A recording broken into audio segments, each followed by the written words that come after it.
Welcome to my channel. Subscribe to the channel and listen to my stories every day. The soft hum of the dishwasher and the steady ticking of the wall clock were the only sounds breaking the silence of my kitchen. I stirred my coffee absently, waiting for Emily to come downstairs. Friday night, another casual evening at home, or so I thought. The familiarity of our routine was comforting, and I savored it, proud of the stability we'd built in our 9 years together.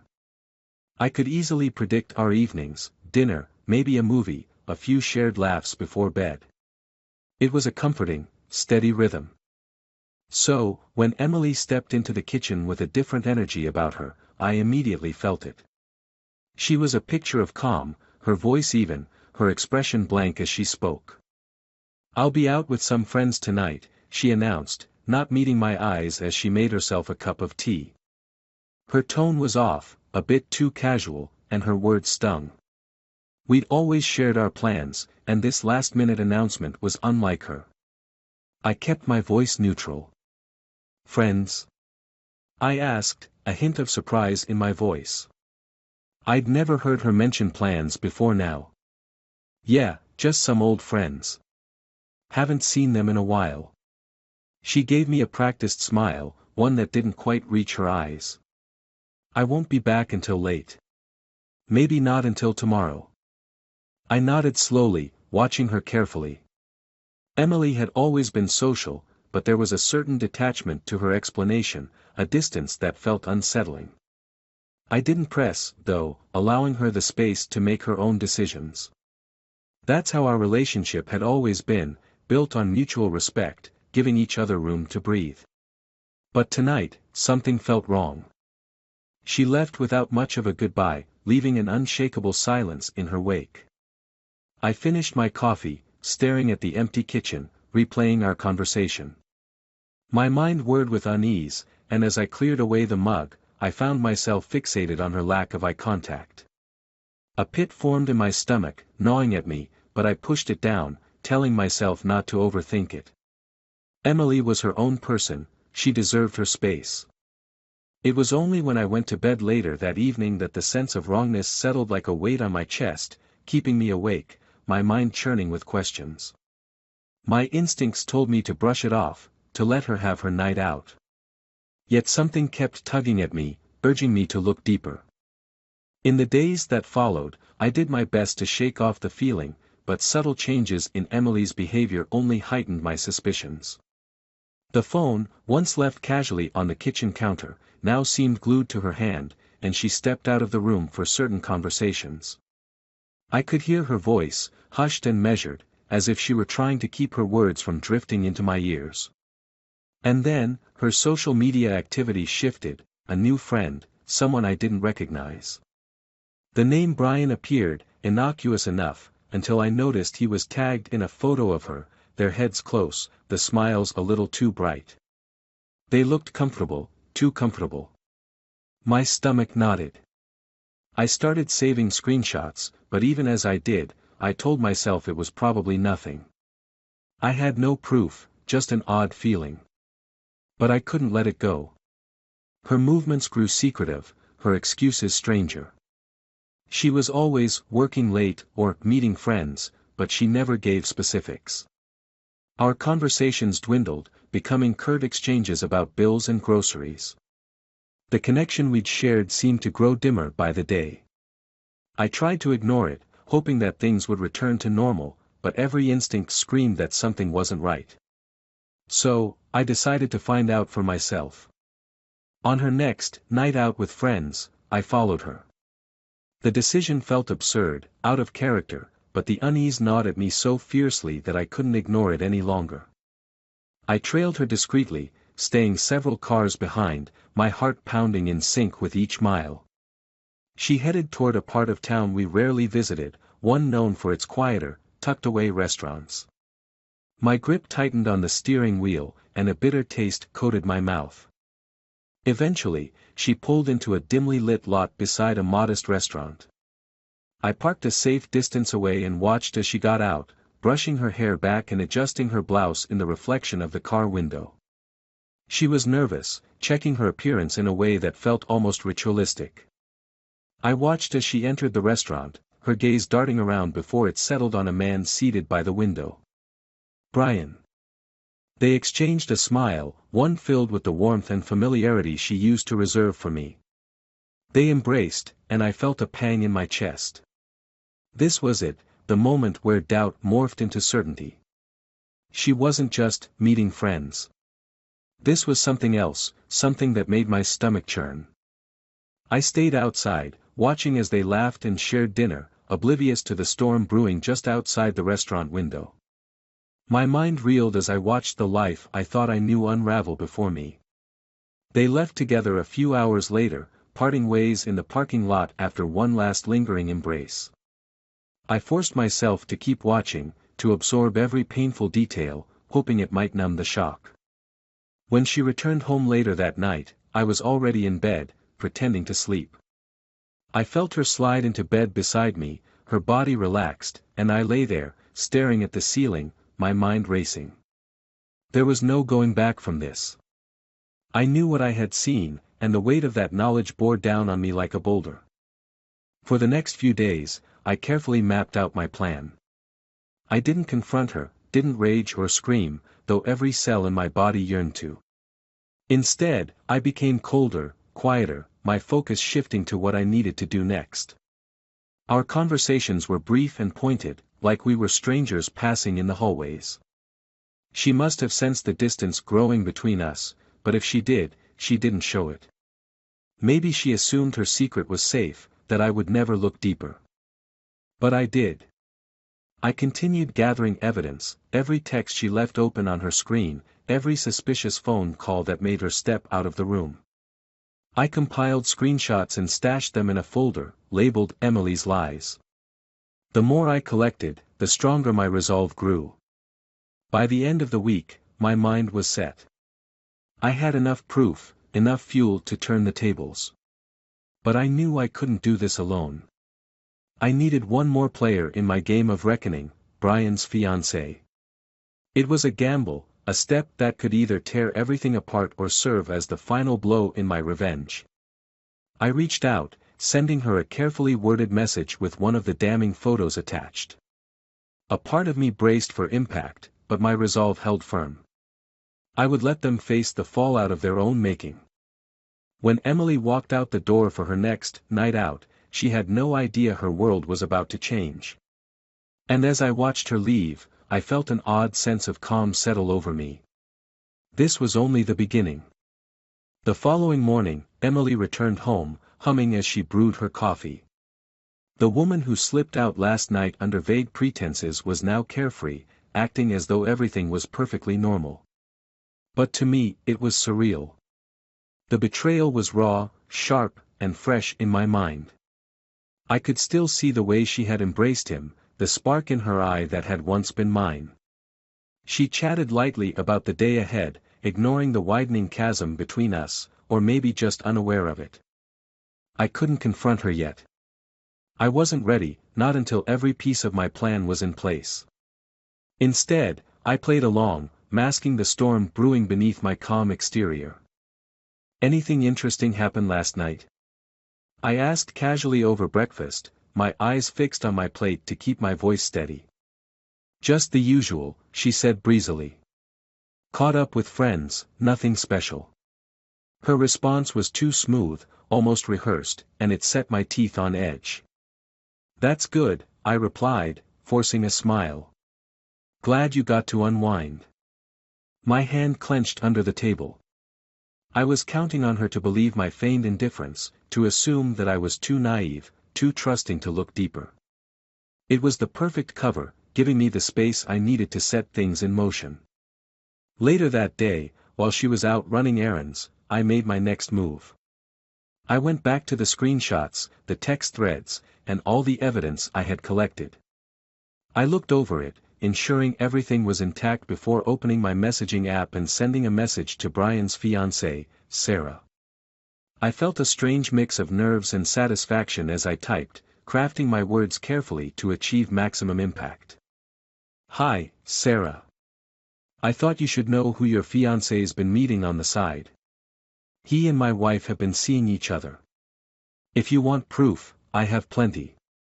I attached one of the photos of Brian and Emily, their smiles too intimate to be anything less than betrayal. The message hung there, unsent, my thumb hovering over the send button for a long moment.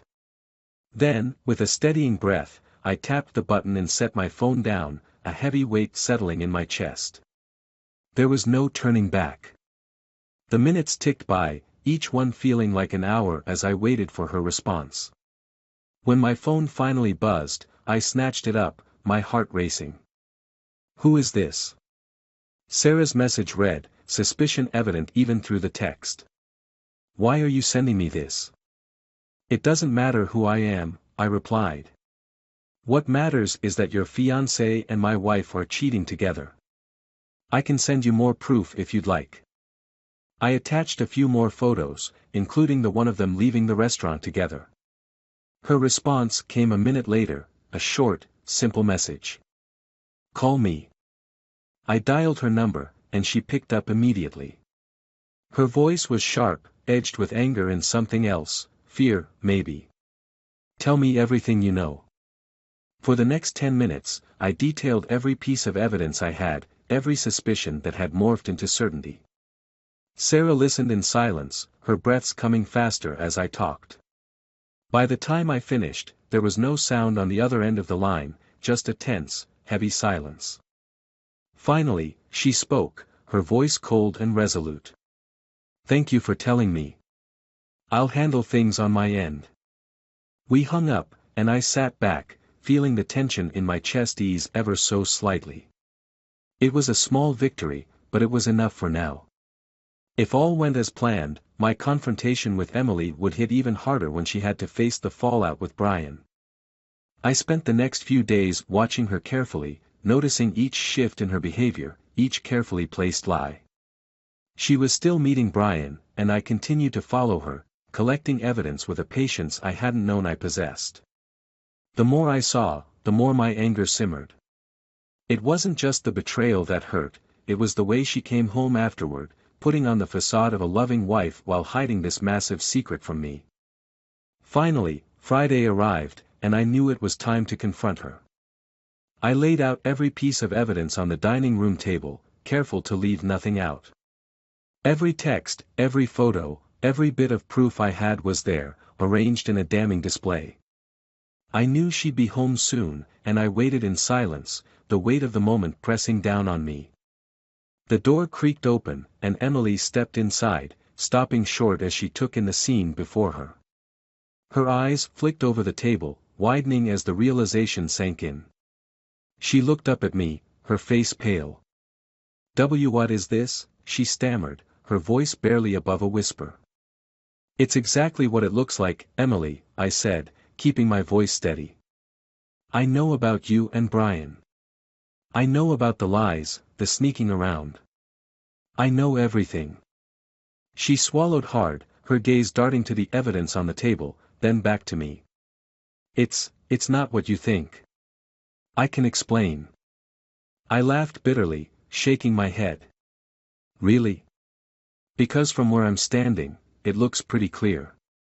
You've been cheating on me, lying to me, and pretending like everything's fine. So, please, go ahead and explain." She opened her mouth, but no words came out. Her hands trembled as she reached for one of the photos, her face crumpling as she realized there was no escape. "I'm sorry," she whispered, her voice thick with tears. "I didn't mean for it to happen like this." "But it did," I replied, my tone cold. "And now you're going to have to face the consequences." She flinched, the full weight of my words sinking in. "Please. I'll make it right. I'll end things with him. We can fix this." I stared at her, feeling a hollow emptiness where my love for her had once been. "No, Emily. There's no fixing this. You made your choice, and now you're going to live with it." She reached for me, her eyes pleading, but I stepped back, out of her reach. "It's too late for apologies," I said. "I've already taken steps to protect myself. This is your mess, and I'm done cleaning up after you." Emily's face crumpled, and for the first time, I saw real regret in her eyes. But it wasn't enough. The damage was done, and there was no going back. "Get your things," I said, my voice cold. "I want you out by tonight." She sobbed, begging me to reconsider, but I held firm. I watched as she packed, her movements slow and reluctant, her tears falling freely. Part of me wanted to feel sympathy, to offer comfort, but I crushed the impulse. She had made her choices, and now she was paying the price. As she walked out the door, a strange sense of relief washed over me. I had taken back control, broken free of the lies, and I was finally ready to move forward. In the days following Emily's departure, the house felt hollow, like an empty shell echoing remnants of a life we'd once built together. I moved through each room, feeling the sting of familiar places turned foreign. Our framed vacation photos, the bed we'd shared, even her faint perfume still lingered in the air. It was as if pieces of her were scattered around, but they no longer carried the warmth they once held. Though I'd freed myself from her betrayal, the loss settled in slowly, like a dull ache. Nights were the worst. I'd lie in bed staring at the ceiling, reliving the confrontation over and over, analyzing every word, every look, wondering how I could have missed the signs. I'd go back to the morning conversations, the casual smiles, the subtle changes that had crept in when she thought I wasn't looking. I hadn't been blind, I had trusted her. And now that trust felt like a bitter weight. In the midst of all this, I received an unexpected message from Sarah. At first, I thought she might have reached out in anger or accusation. She had every right to be furious. But when I opened the message, her words surprised me. "Thank you," it read. "You did the right thing. I'm sorry you're going through this too. I know it can't be easy." Her empathy caught me off guard, and for the first time in days, I felt a spark of understanding, a connection that wasn't steeped in bitterness. We were both casualties of our partner's betrayal, and I felt an odd relief knowing I wasn't alone in this mess. We began exchanging messages, starting with the raw details of our situations, how long we'd each been kept in the dark, the lies we'd uncovered. There was a strange comfort in our shared stories. Sarah told me about her life with Brian, the dreams they had discussed, the plans they'd made. She had thought they'd been building a future together, just as I had. And now, like me, she was picking up the pieces. One evening, she suggested meeting in person. "It's too easy to feel isolated in something like this," she'd written. "Sometimes it helps to talk face to face, if you're up for it." I hesitated, unsure if meeting her was the right move. There was something about bringing our shared grief into the real world that felt vulnerable, too exposed. But curiosity, and a need for closure, pushed me to agree. We arranged to meet at a small cafe on the edge of town, one I'd never been to and knew would carry no memories of Emily. When I arrived, Sarah was already seated, a cup of tea in front of her as she gazed out the window. Her face was calm, but the shadows beneath her eyes told me she'd been through just as many sleepless nights as I had.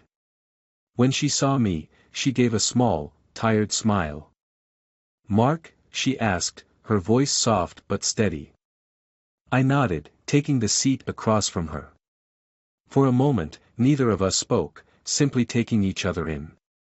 It was surreal to sit across from someone who'd lived through a betrayal almost identical to my own. Finally, she broke the silence. "It's strange, isn't it? We're practically strangers, but somehow, I feel like I know you."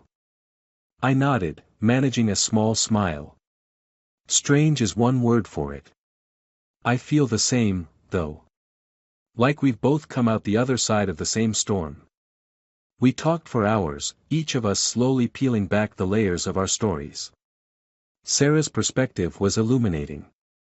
Hearing her version of events filled in gaps, offering a clearer picture of how Emily and Brian's affair had played out. They had met at a conference a year earlier, drawn together by a shared interest in marketing. It had started innocently, but it quickly became something more, fueled by stolen glances and secret rendezvous. As Sarah described the way Brian had changed, becoming distant, withdrawn, I felt a pang of recognition. She described how she'd questioned herself, wondering if she'd done something wrong, if she'd pushed him away somehow. But, like me, she had come to realize that the blame didn't lie with her. The betrayal was theirs alone. Our conversation shifted as we discussed the aftermath, the ways we were coping, the hollow spaces left behind. She spoke about the future, and though her words were hesitant, I could tell she was trying to find hope amidst the ruins. As she talked, I began to realize that this shared pain was gradually giving way to something else, a renewed sense of strength, a determination to rebuild. When we finally parted ways, the sun had dipped below the horizon, casting long shadows across the street.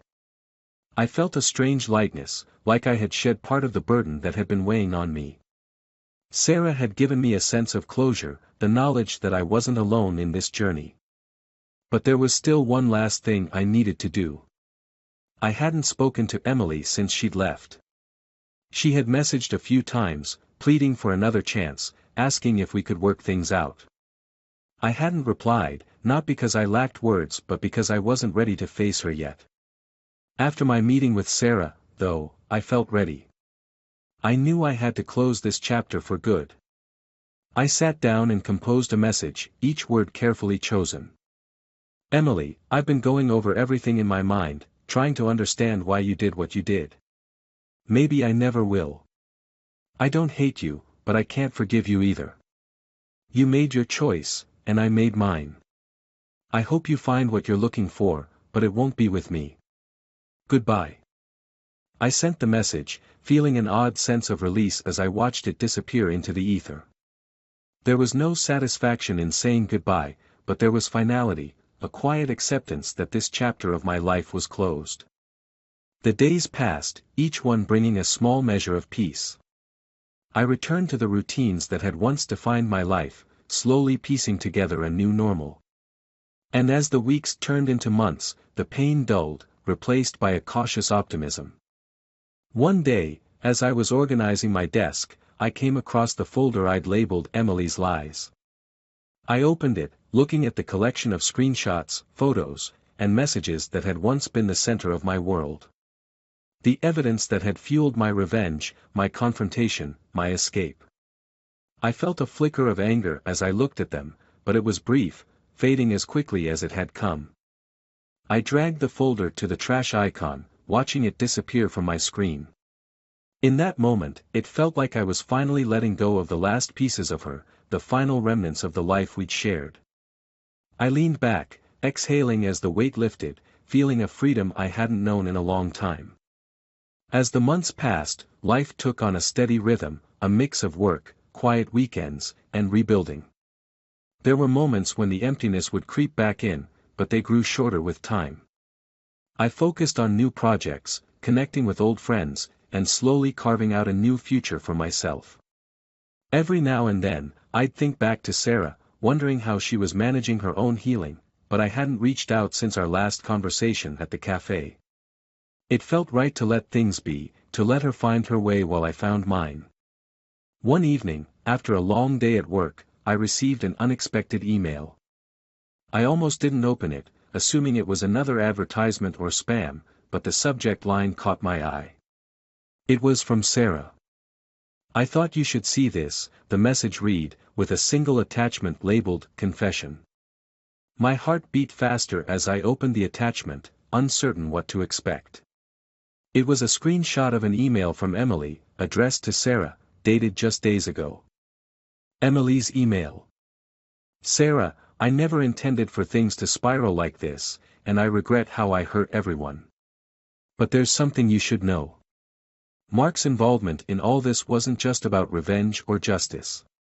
He'd planned it long before he confronted me, maybe even before he knew about the affair. I didn't want to believe it, but I've learned that Mark has always been good at playing the long game. He's not who you think he is, and it's only fair that you see his side of the story before getting too comfortable with him. I didn't mean to betray him, but maybe he needed a reason to let go.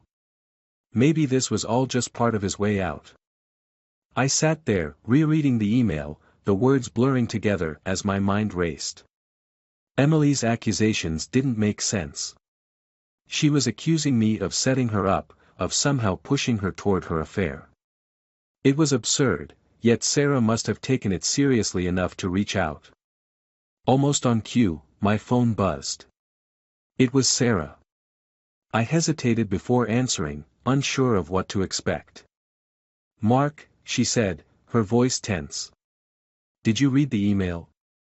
"Yes, but..." "So it's not true? You weren't planning any of this from the start?" she interrupted, doubt evident in her voice. "No," I said firmly. "I didn't know about the affair until I followed her. I didn't manipulate her into anything." Silence hung between us for a moment before she spoke again, her tone softer. "Mark, I needed to hear that. But there's more you need to know. Emily reached out to me once before, about a month after everything happened. She asked me to meet her, and she told me that you'd been distant for a long time. That you'd been keeping secrets from her, too." A sense of dread crawled up my spine. Secrets? What is she talking about? "She said you'd been quietly moving money, preparing for a new life," as she put it. "She thought you might have been planning to leave her long before the affair. She even showed me transactions, accounts she didn't know about." My mind raced. Those were my savings, funds I had accumulated over the years for emergencies, future investments. Emily had known about them, we'd even talked about using some for our house renovations. But why was she painting me as the instigator, the one plotting behind her back? "This is her way of rewriting the story," I said slowly, piecing it together. "She doesn't want to be the villain, so she's trying to make it seem like I pushed her into this." "I thought about that," Sarah replied. "But I don't know, Mark. There's something about the way she said it. And I realized there were things about you that I didn't really know, either." Her words stung, but I understood her caution. She'd been betrayed too, and trust wasn't easy to rebuild. I tried to reassure her, to explain everything, but she cut me off. "Mark, I don't want explanations. I just want honesty," she said, her voice soft but resolute. "So let's stop talking about Emily. Let's talk about us." I froze, realizing where this was going. The phone call we'd shared months ago, the long conversations, even our time at the cafe, it had all been leading somewhere. I had avoided acknowledging it, too focused on my own pain, but now it was staring me in the face. "Us?" I asked cautiously. "Yes," she said, the hesitation in her voice replaced by a quiet determination. "We've both been through hell, but maybe that's something we can work through together." The suggestion hung between us, both comforting and terrifying. It would have been easy to brush it aside, to pretend this was only about getting closure, but I knew deep down that something had sparked between us that night.